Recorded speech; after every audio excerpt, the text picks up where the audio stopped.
Hello from Fort Worth, Texas. The purpose of my speech tonight is to inform you about what we here in Texas call our national state food, and that is the smoked brisket Texas style.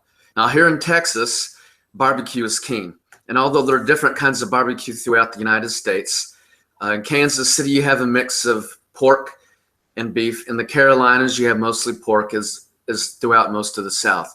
But here in Texas, beef is king.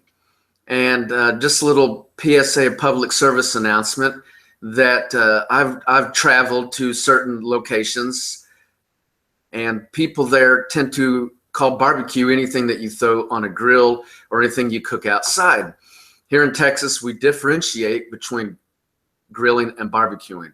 So I had a friend take me to a restaurant in Provo, and it was a barbecue restaurant, and we got there and it was steaks and hamburgers and pork chops, and they were very good, but it wasn't barbecue. So that's why we call brisket the national, quote unquote, state food of Texas, because it is so popular. And first I'd like to start with the history of brisket. Brisket is really a tough piece of meat. It's located in the breast of the cow, and cows don't have collarbones. So up to 60% of a cow's weight is supported in the breast chest area of the cow. And so this brisket is a very tough piece of meat. It's marbled very well, and the better cuts of brisket are marbled better, as in a steak or ground beef or anything else. However, the brisket is very tough because it has a lot of connective tissue and collagen in it.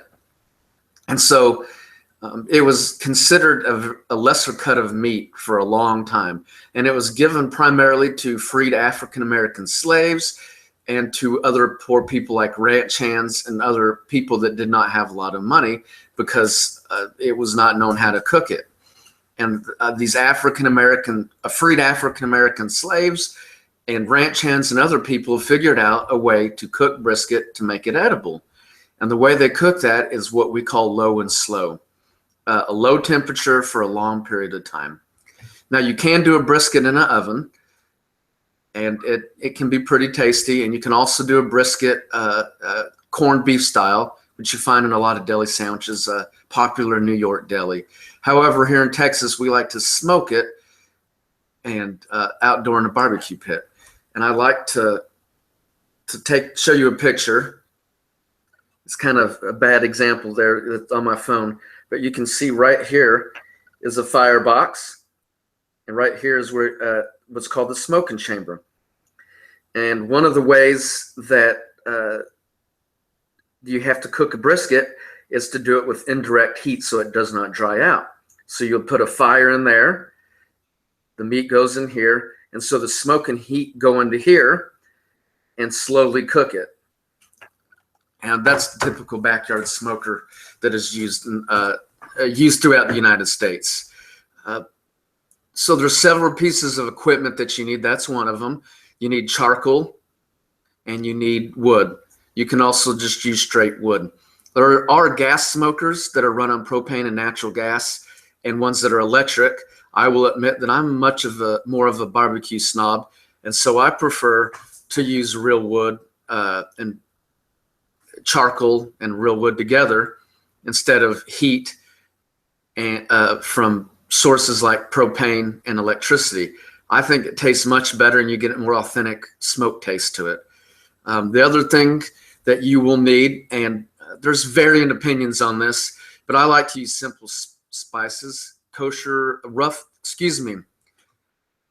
Coarse kosher salt and coarse black pepper is all I need for it.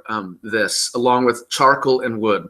Now with wood, you want to stick with things that are hardwoods like oak, mesquite, hickory, fruit woods, pecan, peach, apple, cherry, orange wood. Any of those will do. You want to stay away from things like pine trees, other evergreen trees, because the sap in there will burn and create a horrible taste on the meat. Personal favorite is hickory. Mesquite tastes good, but it can be overpowering and you can make the meat taste bitter if you don't watch what you're doing. I personally like to mix hickory and a fruit wood when I do my brisket.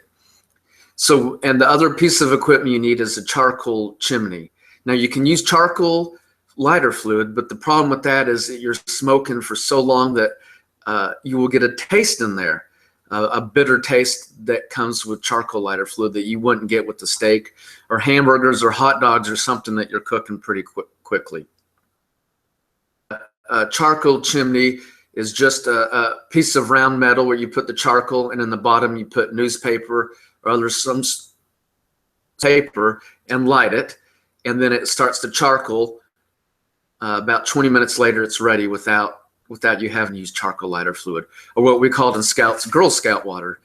My wife laughs at that and doesn't like when I say that, but that's what we called it in Scouts. And now, once you have all this together, you get the brisket. Briskets range in weight generally from 12 to 19 or 20 pounds. Now, what you want is an untrimmed brisket where they haven't cut any of the fat. And typically besides it being well marbled, there is a large fat cap on one side of the brisket. And too much fat, and it becomes chewy. So what you have to do is trim that. And it's typically anywhere from 2 to 4 inches. So you trim that to about a 1/4 inch fat cap on top of that brisket. The next thing you want to do is I take a 1/3 cup of coarse kosher salt and the 1/3 cup of coarse black pepper, mix them together and rub both sides of the brisket. Now what you want to do is let that brisket sit out about 8 to 10 hours before you smoke it, and it needs to get to room temperature. And the reason for that is instead of starting off at 45 degrees in the smoker, you're starting off at 65, 75 degrees. So you're 20 degrees ahead of where you need to be, and it helps cut the smoking time down without drying the meat. Now, once it's time for smoking, you get the charcoal chimney and you start it, and you put it in the firebox, and you want to get the cooking chamber between 225 degrees and 250 degrees. You don't want to go any more above 250 degrees. So when it reaches that, then you put the smoking wood on, close it, and put the brisket in the smoking chamber. Now, I use a thermometer that tells me the temperature of the smoking chamber, and then I have a meat thermometer that tells me the temperature of the brisket itself. And I have gone high tech, and it's a wireless Bluetooth, so I can be in the house with my iPhone and know exactly what the temperature in the smoking chamber is and exactly what the temperature of the meat is. The trick, like I said before, was low and slow. There is no set time on a brisket. The brisket takes varying lengths of time to finish, and it depends on what the cow ate, how the cow was treated, what part of the country the cow was from. And so we really can't set a time. We can set a general time, but in the smoking world, we go purely off temperature. And so you keep that smoker at between 225 and 250, and then it can take up to 14 hours to finish brisket. One of the problems you have with the brisket is at about 155 to 165 degrees, it hits what's called a temperature stall. And the temperature stall is where the brisket actually sweats, and then that sweat evaporates, and it holds that temperature still. And what we're aiming for is 190 degrees, 205 degrees internal temperature. So we have what we call the Texas crutch, and a lot of competitors use this. And what you do is you wrap the brisket in foil once it's hit 160, 165, and it's stalled for an hour or two. What it does is keeps it from evaporating and keeps that stall from happening. And it keeps the temperature increasing on that brisket. Now, if you're out at a competition and all you have is a smoker, you just leave it on there. And obviously with foil, you're not going to absorb any more smoke. But to be honest, after about 8 to 10 hours in the smoker, when it's time to wrap it and the stall happens, that piece of meat has been scientifically proven, has absorbed all the smoke it's going to smoke. And since I don't have a money tree or any other source of unfailing money in my life, I need to save money, I usually pull the brisket when I wrap it in foil and put it in the oven at 225 with that meat thermometer into it. Heat reaches 190 degrees internal temperature. I will pull the meat out of the oven, wrap it in a towel, and put it in an empty cooler. That cooler insulates it, and that brisket will self-heat from 190 to 205 degrees without overcooking and drying it out. It also allows the juices inside the meat to redistribute throughout the meat, allowing for it to be not dry, but perfectly juicy and tasty.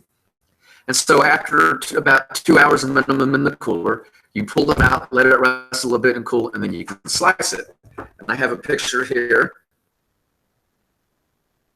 of sliced brisket.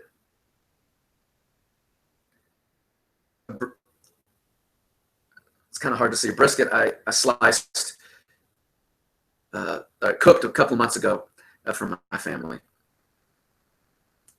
So that's how you smoke a brisket, is low and slow to break down those collagen and the connective tissues in there, and you get a real delectable treat after that. Thank you.